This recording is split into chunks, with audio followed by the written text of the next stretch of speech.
Вскоре мы вновь увидим на сцене Ингушского драматического театра имени Идриса Базоркина постановку «Асхаб Бендер» по произведению Саида Чехкиева. В начале 90-х годов зритель видел эту историю про знаменитого авантюриста, адаптированную для нашей сцены и нашего зрителя. Сейчас спектакль реанимирует народный артист Ингушетии и режиссер Руслан Зангиев. Каждый эпизод отрабатывается снова и снова, пока не будет достигнута та интонация, которая передавала бы и чехкиевский стиль, и была бы близка современному влиянию времени.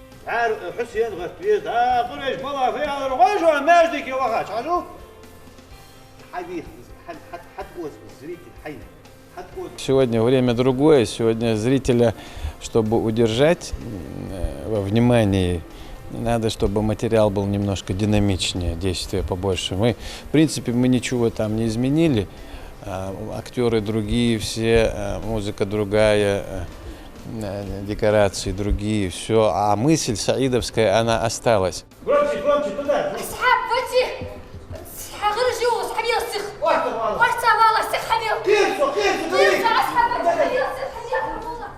Главная идея произведения «Асхаб Бендер» – показать через тонкий ингушский юмор, через ситуацию, что со злом можно бороться без оружия. И эту мысль режиссер стремится пронести через весь спектакль.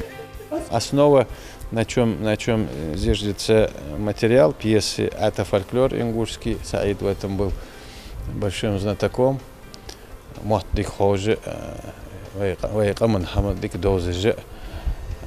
Он понял, что надо ингушу.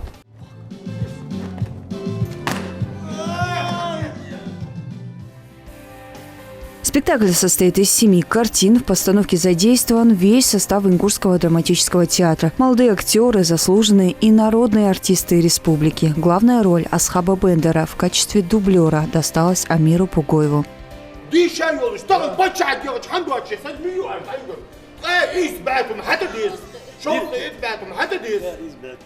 Роль жены Асхаба Румии играет актриса Ингушского драматического театра Мака Добриева. Она признается, что образ ее героини немного трагичный. Второй брак, муж пропойца и авантюрист. Но так как спектакль «Асхаб Бендер» – это комедия, то всю боль надо показать в комичном свете.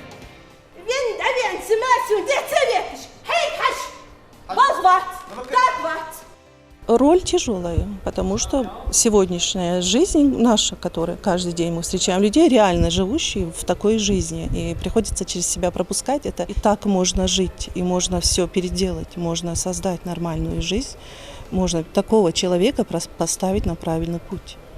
Как-то они уже в согласии, в семье живут более счастливо. Репетицию над спектаклем Ингушский государственный драматический театр начал несколько недель назад, и сейчас она идет в авральном режиме. Сдача работы запланирована на конец мая. Костюмы, декорации и музыкальное сопровождение – все готово. Ждем премьеру с нетерпением.